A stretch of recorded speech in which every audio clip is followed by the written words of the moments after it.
Hello, my name is Rich Howard, owner of Architectural Builder Supply. In this video is to bring you a closer look at the Adams Rite number 4810. This is a strike for sliding doors.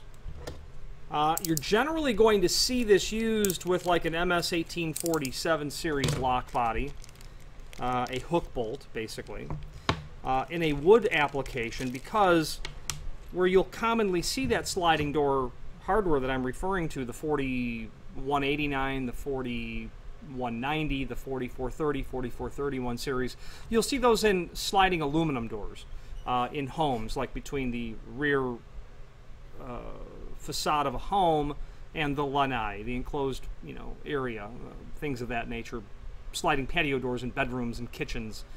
If you have a wood frame application, the point being, the jambs of those installations, those frames, are generally slotted, so the hook bolt literally locks to that, and no strike is actually installed. However, sometimes there are, and I have seen those, or sometimes you're installing it onto a wood application, so you would certainly need a strike. This is a box strike, because you'll get a box with it, a dust box that you will install. Not very elegant, that dust box. I would have thought that it would fit a little more securely over the end of the strike. Anyway, moving on. You've got a dust box, and that's installed so that you can't see inside the hole and see the rough cut of the wood or the interior construction of the wall.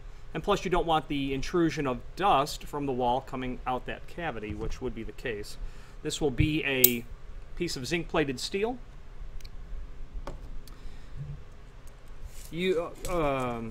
Used with the 5017 lock body as well, where you're dealing with a hook bolt is primarily the case with that. Now, the installation would be typical and straightforward if you had a sliding door, hook bolt, the strike plate, thumb turn, or maybe a key control on one side is what a system would look like. This again is just the strike. Dimensional properties: 4-inch overall height of this strike. That's accurate. Overall width looks like it's just heavy on 1 inch. Size of that hole,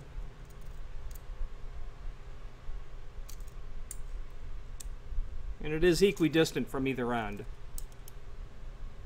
About 3/4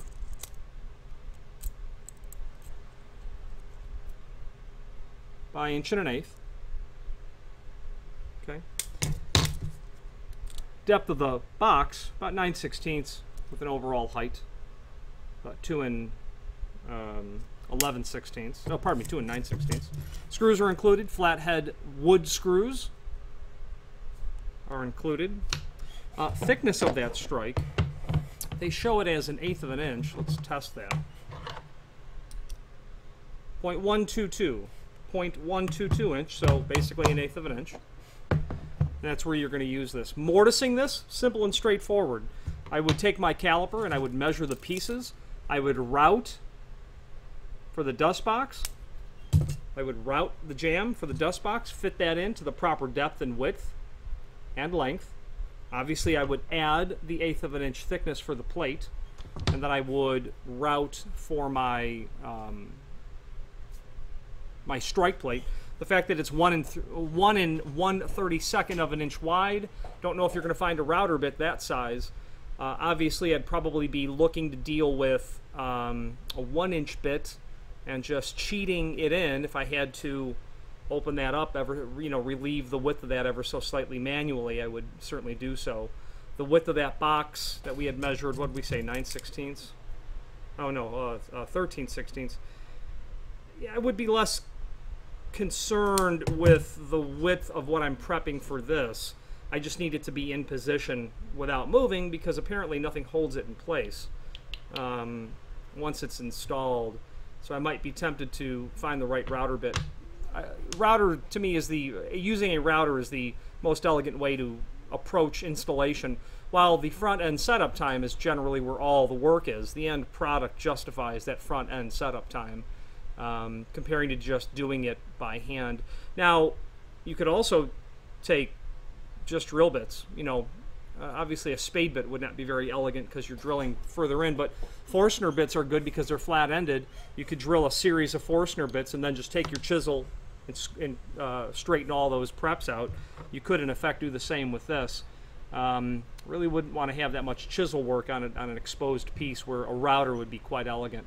Obviously, having the right diameter bit is related to this radius, so be mindful of that as well. It would be nice if they had made that a bit more standard with the availability of a tool in terms of the tooling to make the preparation. Finally, there is a link below this video to the manufacturer's page where you can pull up not only all of the Adams Rite products that we sell, but also a link to the manufacturer's website, as well as a link to the full product catalog. Now, I'm quite partial to Adams Rite, and it's not only because they have, quite frankly, just a, out of professional interest, they have a very engaging product line. They make items that no one else does. They make a diversity of products that's very well complementing to each other. And as a result, if it's aluminum storefront hardware and a lot of specialty applications where there are no other elegant solutions, Adams Rite's the company that you'll usually find that solution from. So that link to the product catalog is helpful so as to familiarize yourself with the fact that you want a flush bolt for a door that's cylinder operated, Adams Rite can help you with that. You want good quality electric strikes that are going to be incredibly reasonable in cost, Adams Rite can help you with that. Hardware for aluminum storefront, obviously Adams Rite. Lock sets, push paddles, exit devices, again the electric strikes. Plus their technical support department is 100% responsive. They always answer. There are times when we go back and ask the question a second time to be sure that we understand it. They will answer it, they will interrogate the answer to be sure it's correct, and they will tolerate follow-up questions. So I appreciate that from them. Plus they publish their parts drawings, which is huge because let's say you've got a reasonable investment in exit device hardware from Adams Rite. It's nice to be able to not only get the $10 piece to keep that $500 device working, but it's awfully nice to have that paperwork published from them up front.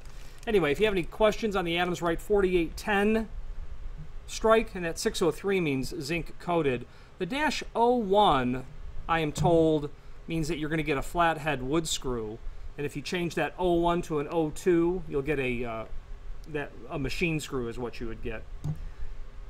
Any questions on this or any other Adams Rite product, please feel free to reach out to us. Thank you.